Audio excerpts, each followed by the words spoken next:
नमस्कार, मेरा नाम राघव है। यहाँ पे मेरे साथ मेरी मम्मी बैठी हैं, जिनके पास हमेशा कोई ना कोई डरावना किस्सा रहता है। आज वो अपने ही नानी के घर का किस्सा हमारे साथ लेकर आई हैं। ये मतलब जो मेरे नाना जी थे वो पटवारी थे, तो उनका ट्रांसफ़र होता रहता था। हाँ। तो एक बार उनका ट्रांसफ़र हुआ बद्दोवाल। अच्छा, ये कहाँ पे है? ये लुधियाना के पास है कहीं। अच्छा। तो बद्दोवाल जब उनका ट्रांसफ़र हुआ तो फिर नाना नानी जी गए वहाँ पे बद्दोवाल, और बच्चे भी थे तब। मतलब मेरी मम्मी थी और उनके 3 भाई बहन और थे, मतलब 4 बच्चे थे तब।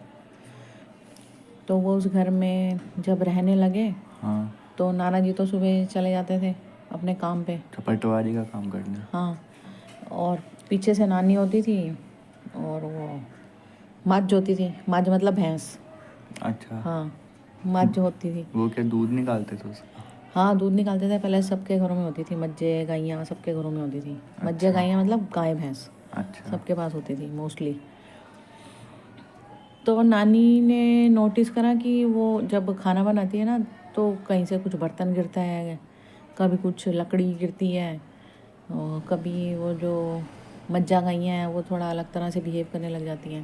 तो गाय भैंस अलग बिहेव करने लगते हैं? हाँ, वो ऐसे वो बंधी होती है ना, तो ऐसे ऐसे हिलने लग जाती हैं, कुछ आवाज़ सी निकालने लग जाती हैं, अच्छा। अब बर्तन गिरते रहते हैं? और बर्तन गिरते रहते हैं। नानी ने सोचा कि ये हो सकता है किसी बच्चे ने कुछ गिरा दिया हो।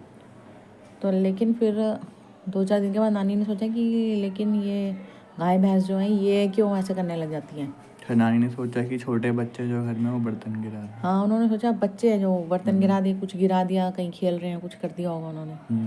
लेकिन उनको ये समझ नहीं आया कि ये गाय भैंस क्यों ऐसे करती हैं। शाम हो जाती है तो शाम को जब वो खाना बना रही होती है तो फिर उन्होंने नाना जी को बताया, मतलब मेरे नाना जी को। हाँ।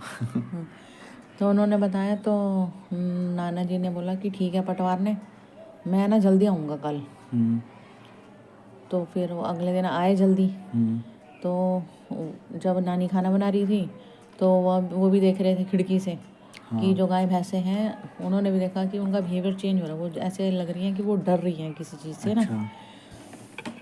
बार बार वो बंधी हुई थी, बार बार अपनी रस्सी खोल के, रस्सी को खींच के खूंटे से जो बंधी हुई थी, खूंटा तोड़ के भागने की कोशिश कर रही थी, वो ऐसा लग रहा था। हाँ। तो फिर ना नाना जी ने क्या करा, उनके भाई वहीं रहते थे, जो मेरे नाना जी हैं उनके भाई भी वहीं पास में कहीं रहते थे। तो किसी को उन्होंने भेजा कि मेरे भाई को बुला लाओ। तो उनके भाई भी आए फिर। तो फिर उन्होंने अपने भाई को भी वहीं खड़ा कर लिया देखने के लिए।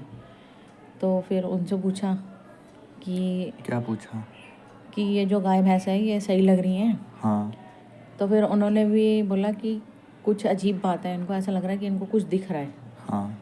या कोई चीज़ जो है जो इनको परेशान कर रही है, यहाँ से जाने के लिए गया है। और नाना जी को कुछ नहीं दिख रहा था? उनको भी दिख रहा था, लेकिन वो अपने भाई से मतलब वो कंफर्म करना चाहते थे, क्योंकि वो दोनों भाई बहुत मेडिटेशन करते थे। तो वो उन्होंने सोचा कि अगर इसका ओपिनियन भी यही होगा तो फिर यही बात होगी जो मैं सोच रहा हूँ। तो फिर उन दोनों ने कुछ डिसाइड करा। क्या सोच रहे थे वो यही सोच रहे थे कि यहाँ पे कोई है ऐसी एंटिटी जो चाहती है कि ये सारे लोग इस घर में ना रहें। तो फिर उन दोनों ने मिलकर कुछ डिसाइड करा। तो फिर वो चाचा जी जो थे तो वो चले गए। उन्होंने बोला ठीक है मैं सवेरे जल्दी आऊँगा। तो उसके बाद नाना जी जब तक खाना बन रहा था घर में रहे, खाना वाना खाया उन्होंने, और फिर एक बंदे को और लेके वो कुछ सामान वामान इकट्ठा करने चले गए। वो हवन की लकड़ियाँ वगैरह ये सब लेके आए वो। उनको ऐसा सोच में कैसे आया कि कोई स्पिरिट वगैरह, उनको कुछ दिख तो रहा नहीं था?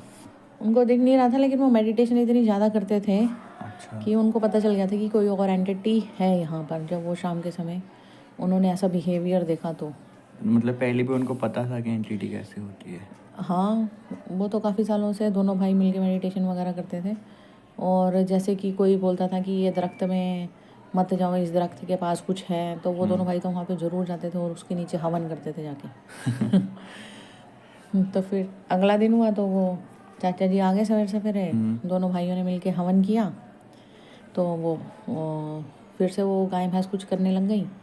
तो फिर उन्होंने बोला कि तू जो भी है हाँ या ना जवाब दे। तू हाँ बोलनी होगी तो तू कोई पांडा गिरा दी नीचे, मतलब कि अगर तुझे हाँ बोलनी है तो तू कोई बर्तन नीचे गिरा दियो। और ना बोलनी होगी तो नहीं गिराएगी। हाँ, तो ना बोलनी होगी तो नहीं गिराएगी। वो फूल वहाँ पे रखे थे कि तू इस फूल को हिला दियो। हाँ। पूजा के लिए फूल रखे हुए थे। तो जब फिर नाना जी ने पूछा कि तू आदमी है कि औरत है, तू औरत है, तू औरत है, तो उन्हें पांडा करा था, मतलब कि वो औरत थी। तो फिर वो तो पूछा कि तू 10 साल तो है, 20 साल तो है, कितने साल तो है, या 20 साल तो भी जा दिया। हाँ। और तो पूछा 10 साल, तो उन्हें पांडा करा था, यानी कि 10 साल के आसपास हो गया था उसको 10 वहीं साल पे। से वहीं पे रह रही थी। तो पूछा की होया तेरे परिवार ਨੂੰ मारता कि किसी ने। तो फिर उन्हें फिर पांडा वगैरह था। हाँ, फिर पूछा अच्छा। किस वास्ते मारिया, ज़मीन वास्ते। तो जब उससे पूछा कि ज़मीन, तो उसने गिरा दिया बर्तन। हाँ, तो ज़मीन के चक्कर में मार तो दिया। ज़मीन के फिर पता चला कि वो उससे पूछते पूछते पता चला कि उसके परिवार को, उसके 4 बेटे थे और उसके हस्बैंड थे और एक उसका देवर था। हाँ। उन सबको मार दिया था। एक कोई उसके ताऊ जी के बेटे ने, अच्छा। मतलब जो उसके हस्बैंड के ताऊ जी का बेटा था ना, राइवल ने। हाँ, उनको मरवा दिया था। और ये भाग गई थी और फिर ये बच गई थी। तो ये भाग के कहीं जंगलों में छुप गई, पता नहीं कैसे ये छुप गई, ये बच गई। तो फिर लेकिन इसकी मुक्ति नहीं हो पाई, क्योंकि इसने पहले अपने परिवार को मरते हुए देखा। जब इसने 2-3 जनों को मरते हुए देखा, तब इसने भागना शुरू कर दिया। तो इसको ये रह गया कि मैंने अपने परिवार को बचाने की कोशिश क्यों नहीं की, मैं डर के क्यों भाग गई। तो मेरे को कुछ करना चाहिए था अपने परिवार को बचाने के लिए। तो इसकी डेथ के बाद तो इसकी कॉन्शियस में वही बात रह गई, तो इसकी मुक्ति नहीं हो पा रही थी। इस गिल्ट की वजह से इसकी मुक्ति नहीं हो पा रही थी। फिर उससे जब पूछा तो उसने उसको कुछ बोला कि अब ये ज़मीन वगैरह तो तू ले जा नहीं सकती ना अपने साथ, अब तेरे को मुक्त तो होना ही चाहिए। उससे ऐसे बातें करते करते तो उसको समझ आ गया कि अब मेरे को जाना चाहिए यहाँ से। तो फिर उसकी मुक्ति के लिए, उसकी आत्मा को मुक्त करने के लिए फिर हवन किया गया। फिर उसके बाद से फिर ये ऐसे एपिसोड नहीं होते थे। अच्छा। लेकिन इसके बाद से ये हुआ कि वो नाना जी जब ट्रांसफ़र होके कहीं और जाते थे, तो उनको फिर ये हैबिट ही हो गई थी। उनको कोई बोलता था ना कि ये वाला घर ऐसा है, यहाँ से आवाज़ें आती हैं। आवाज़ें मतलब शोर आता है। तो फिर वो उसी घर में रहने की उन्होंने हैबिट बना ली। फिर वो तो चले जाते थे, लेकिन पीछे से बच्चे होते थे, नानी होती थी घर में, मेरी नानी। तो उनको मुश्किल होती थी, क्योंकि वो इतने ज़्यादा अपने दिल से वो स्ट्रांग भी नहीं थी।